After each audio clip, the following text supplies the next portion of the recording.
चलिए, तो अब यही भाव समास और तत्पुरुष समास बता दिया गया है। अब आपको बता दिया जाएगा कर्मधारय समास, है ना। छोटा छोटा समास अब 3 बचे हुए, 4 समास, कर्मधारय, द्विगु, द्वंद्व और बहुव्रीहि। तो हम कर्मधारय आज पढ़ा देते हैं। कर्मधारय जहां तक हो पाएगा वहां तक बता दिया जाएगा। कर्मधारय समास, कर्मधारय समास आखिर में है क्या? देखिए, कर्मधारय समास उसी को कहते हैं जिसमें विशेषण और विशेष्य पद मिलकर, कौन कौन? विशेषण और विशेष्य पद मिलकर यदि कोई समास बन रहा है, उसी को कहेंगे हम कर्मधारय समास, है ना। तो विशेषण और विशेष्य पद मिलकर कौन कौन से बन रहे हैं, तो इसका एक उदाहरण तत्पुरुष समास मैंने बताया। तत्पुरुष समास में 6 भेद बताया। कहाँ से शुरू किया? द्वितीय तत्पुरुष से सप्तमी तत्पुरुष। तो प्रथमा तत्पुरुष नहीं बताया गया था।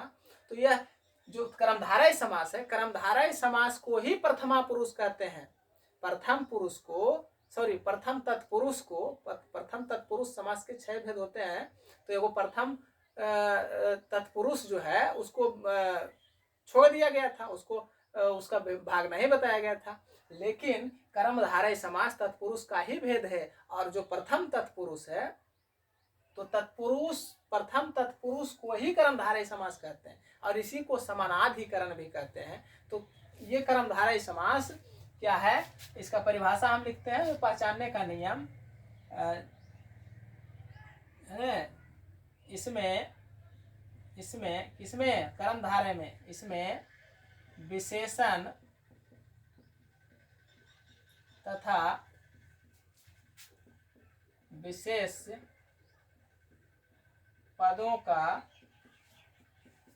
समास होता है। इसमें क्या क्या होता है? विशेषण और विशेष्य पदों का समास यह होता है। कौन? कर्मधारय समास। अब आपको समझ में नहीं ये विशेषण आखिर में है क्या? विशेषण ये जो किसी संज्ञा की विशेषता बतावे उसी को कहते हैं विशेषण, है ना। और जिसका विशेषता बता रहा उसको कहते हैं विशेष्य। अब ध्यान दीजिए, राम काला है। राम कैसा है? काला। तो इसमें विशेषण और विशेष्य दोनों है ना। राम काला है तो विशेषण और विशेष्य दोनों है। ये विशेषण जो है काला, काला उसका गुण बता रहा, और राम क्या हो गया? विशेष, जिसका विशेषता बताए उसे विशेष्य कहते हैं या उसको संज्ञा कहते हैं। जो संज्ञा है उसको कहेंगे विशेष्य। तो जहां विशेषण और विशेष्य दोनों को मिला करके एक समास बनाया जाता है उसी को कहते हैं कर्मधारय समास। तो जैसे कि मैं आपको ले लेता हूं, क्या लेता हूं? कृष्ण सर्पः, है ना। एक उदाहरण मैंने लिया, क्या लिया? कृष्ण सर्पः। यहां पर देखिए, कृष्ण का मतलब आप आदमी का नाम नहीं लगाएंगे। कृष्ण का मतलब होता है काला। कृष्ण का मतलब काला, काला। और सर्प का मतलब सांप, मतलब काला सांप, है ना। इसका मतलब हुआ काला सांप। ठीक। अब देखिए, काला सांप है। अच्छा, इसका हिंदी क्या हो रहा? काला सांप। अब इसका जब हम विग्रह करेंगे समास, तो इसका हिंदी क्या हुआ? काला सांप। और काला सांप जब हम संस्कृत करेंगे तो कृष्णम सर्पः हो जाएगा। कृष्ण हो कृष्णः सर्पः। ठीक। तो कृष्ण में लगाना है प्रथमा और सर्प में भी लगाना है प्रथमा। तो ये प्रथमा दोनों में आ रहा है। यानी किसी समास के प्रथम पद में यदि प्रथमा विभक्ति हो तो वह प्रथमा तत्पुरुष कहलाएगा, और प्रथमा तत्पुरुष को ही कर्मधारय समास कहते हैं, है ना। इसलिए तत्पुरुष में प्रथमा तत्पुरुष को छोड़ करके आपको बताया गया था द्वितीय तत्पुरुष, तृतीय, चतुर्थी, पंचमी, है ना। लेकिन जो कर्मधारय है, कर्मधारय को ही प्रथमा तत्पुरुष कहते हैं। और इसका प्रथम पद क्या होता है? प्रथमा विभक्ति में होता है। जैसे कृष्ण सर्पः, ये काला सांप। तो काला सांप का जो विग्रह होगा वो क्या होगा? कृष्णम सर्पः, है ना। कृष्णम सर्पः क्यों? क्योंकि रंग है ना, तो रंग तो हो गया नपुंसक लिंग। तो यहाँ पर कृष्णम सर्पः, ये काला सांप। ठीक, इसका विग्रह हुआ। अभी और ले लेते हैं, है ना। तो ले लेते हैं नीलकंठः। अब देखिए, नीलकंठः, ऐसे नीलकंठः जो है ये नीलकंठ तो बहुब्रीहि समास हो जाएगा। क्यों? क्योंकि नीलकंठ है ना, नीलकंठ, नीलकंठ भगवान शंकर को कहा जाता है। जिनका कंठ नीला हो उन्हें, तो इसका विग्रह यदि करेंगे यदि शंकर भगवान के परिप्रेक्ष्य में, तो शंकर भगवान के लिए यदि इसका विग्रह करते हैं तो यहाँ हो जाएगा नीलम कंठम यस्य सह, कौन? शंकर भगवान, है ना। लेकिन यदि आप इसको कर्मधारय में समझते हैं तो यह नीलम कंठम, नीलम कंठ हो जाएगा। होगा कि नहीं होगा? इसका क्या हो जाएगा? नीलम कंठ। ठीक, तो इसका विग्रह क्या हो गया? नीलम कंठ। ठीक, अब ध्यान दीजिए बढ़िया से, आराम आराम से, कोई दिक्कत नहीं है। अब जैसे और ले लेते हैं घन श्याम, घन श्याम।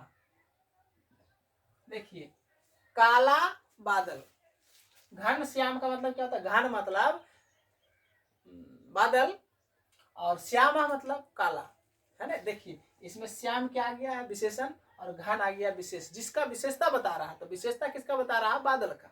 तो बादल क्या हो गया? विशेष।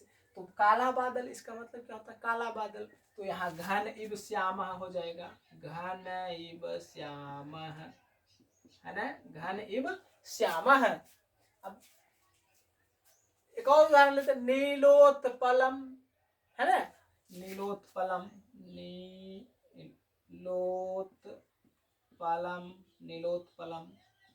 नीलोत्पलम क्या है? नीलम उत्पलम। उत्पल पता नहीं किसको, किसी का नाम हो सकता है, या तो फिर शायद उत्पल कोई फूल है कि नाम है, ऐसे एग्जैक्ट पता नहीं है। तो इसका, इसमें देखिए नील, नील मतलब नीला रंग। ठीक, तो नीला रंग है, जहां रंग गुण इस सब का बात बताता है, बताया जाता है, वो विशेषण होता है। इसमें विशेषण और विशेष से दोनों है, तो इसका विग्रह हो जाएगा नीलम उत्पलम, नीलम उत्पलम, है ना। इस प्रकार से आप कर्मधारय समास को समझ चुके होंगे।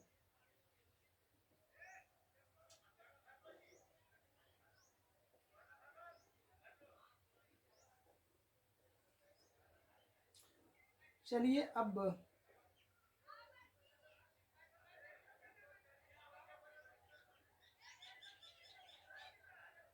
और ले लेते हैं, एक उदाहरण है,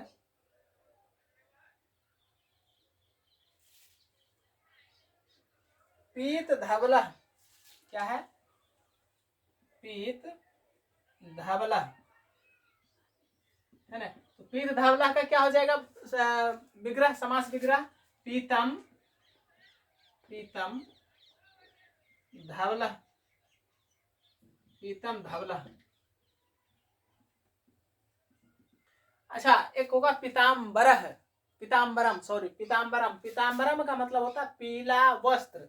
क्या होता है? पीताम्बरम, पीताम्बरम। तो पीताम्बरम का क्या क्या मतलब होता है? पीताम्बरम, अच्छा, पीताम्बरः जो है, पीताम्बरम, पीताम्बरम बहुब्रीहि समास भी होगा और कर्मधारय समास भी होगा। आप केवल और केवल अर्थ बदलने की बात है। यदि इसका मतलब आप कहेंगे पीला कपड़ा, तब तो ये कर्मधारय होगा। और यदि आप कहते हैं पीले कपड़े वाले, पीताम्बरम का मतलब पीले कपड़े वाले यदि कहेंगे तो बहुब्रीहि समास हो जाएंगे, क्योंकि पीले कपड़े वाले एक ही है, वो है कृष्ण भगवान या विष्णु भगवान, है ना। तो कृष्ण भगवान, विष्णु भगवान या राम भगवान, जो भी आप कहें, तो पीताम्बरम का यदि अर्थ आप ये लगाते हैं कि पीताम्बरम का अर्थ हुआ पीले कपड़े वाले, तो वह हो जाएगा बहुब्रीहि समास। यदि आप पीले कपड़े का मतलब पीला वस्त्र समझते हैं, पीला कपड़ा समझते हैं, पीताम्बरम का मतलब, तो यह कर्मधारय समास होगा, है ना। तो हो जाएगा पीतम अम्बरम। कोई दिक्कत नहीं? कोई दिक्कत है ना। तो कर्मधारय समास यहाँ पर आपको समझ में आ चुका होगा। इनके ये सब उदाहरण है, इतना ही उदाहरण में से कोई ना कोई आता है, बार बार परीक्षा गेस किया गया है, देखा गया है कि ऐसा ऐसा उदाहरण में आते हैं। अब पढ़ा देते हैं द्वंद्व समास। कौन सा समास? द्वंद्व। हाँ, बहुब्रीहि पीछे पढ़ाएंगे, ऐसे द्विगु समास पढ़ा देते हैं, आसान है। ठीक, तो ये हो गया तीसरा। और ये हो गया चौथा द्विगु समास।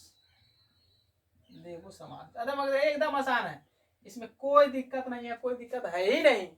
द्विगु समास का मतलब ये हुआ बाबू कि जिस समास का पहला पद और अंतिम पद समझ चुके होंगे। देखिए कृष्ण सर्प में पहला पद क्या है कृष्ण, दूसरा पद कौन है सर्प। तो उसी प्रकार से द्विगु समास में जिस समास का पहला पद संख्यावाची शब्द हो, क्या हो संख्यावाची। संख्यावाची का मतलब क्या होता है 1 2 3 4 5 6 7 8 9 10 11 12 13 मतलब गिनती की संख्या। ठीक, तो जिस समास का पहला पद संख्यावाची हो उसी को कहेंगे द्विगु समास। इतना तो आसान है ना। लिख लीजिए फटाफट। जिस समास का पहला पद संख्यावाची हो उसे द्विगु समास कहते हैं। उसे क्या कहते हैं द्विगु समास कहते हैं। कितना एकदम आसान परिभाषा। जिस समास का पहला पद संख्यावाची हो उसी को हम द्विगु समास कहते हैं। जैसे अब बता दें आपको त्रिवेणी क्या है, त्रिवेणी यथा में एकदम फेमस उदाहरण है, एकदम फेमस उदाहरण है। त्रिवेणी कौन से समास हैं ऑब्जेक्टिव में पूछे जाएंगे। तो त्रिवेणी, अब देखिए इसके आगे जो त्रि और वेणी, त्रयाणाम वेणियाम मतलब 3 धाराओं का समारा, क्या बोलते हैं उसको समाहार। समाहार का मतलब 3 धारा जब एक साथ मिलता है उसी को कहते हैं त्रिवेणी। अब भारत में तो एक जगह है त्रिवेणी, है कि ना जी है, वो है त्रिवेणी इलाहाबाद, प्रयागराज की धरती। अभी वहाँ कुंभ का आयोजन हो रहा है, बड़ा भव्य है। तो त्रिवेणी, यहाँ इसका पहला पद जो है त्रि मतलब होता है 3। अब समझ में आ गया होगा, जिसके आगे 3 लगा हुआ है, चाहे कोई संख्यावाची कुछ भी 1 2 3 कुछ भी संख्या है, तो वह कुछ ने आंख बंद करके एकदम आएगा, वो क्या आएगा द्विगु समास। हाँ, ऐसा नहीं कि पंचगंगम रहेगा तो नहीं बना देना, नहीं, हमने उसके लिए पीछे सूत्र बताया है नदी भिक्ष। ये सूत्र में बताया गया है कि जिस नदी किसी नदी के नाम के पहले यदि संख्यावाची हो तो वह अव्ययीभाव समास होते हैं। नदी को छोड़ करके जितने भी कुछ भी आ जाए, चौराहा क्या है चौराहा। अब देखिए राहा मतलब रास्ता, जहाँ जिसको कहते हैं चौक जिसको कहते हैं, मतलब चारों तरफ से रोड आया जहाँ चार तरफ से, उसी को क्या बोलेंगे चौराहा। ठीक, बहुत अच्छा। फिर चौमासा है ना, चौमासा जिसको 4 महीने को चौमासा कहेंगे। ठीक, तो त्रिवेणी हो गया, चौमासा हो गया, और भी उदाहरण हम ले लेते हैं फटाफट, जो भी मैक्सिमम उदाहरण हो सकते हैं मैं ले लेता हूँ।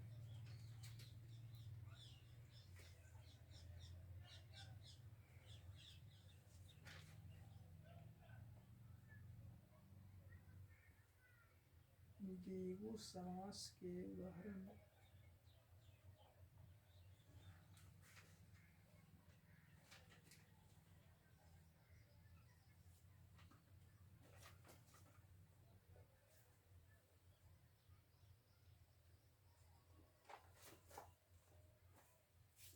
हाँ, जैसे हो गया पंचवटी, फिर हो गया त्रिलोकी है ना, त्रिलोकी हो गया।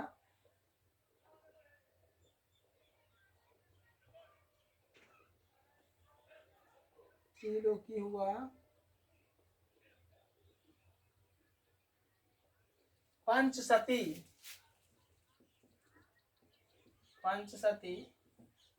फिर सप्तसती है ना, सप्तसती। इस प्रकार के जितने भी कोई भी उदाहरण भी देख रहे हैं आप लिए हैं जितने भी, यहाँ त्रि मने 3, पंच मने 5, चौ मने 4, त्रि मने 3, पंच मने 5, सप्त मने, सबका जो पहला पद है वो सब क्या आ रहा है एक संख्यावाची शब्द। इसीलिए ये सब कौन से समास हो जाएंगे द्विगु समास। आशा करते हैं आपको समझ में आ गया होगा द्विगु समास। और अब आगे बता देते हैं आपको, आप इसको नोट कर लें, मिटाते हैं, और इसको इसके बाद बता देंगे जो बचा हुआ द्वंद्व समास और बहुब्रीहि समास।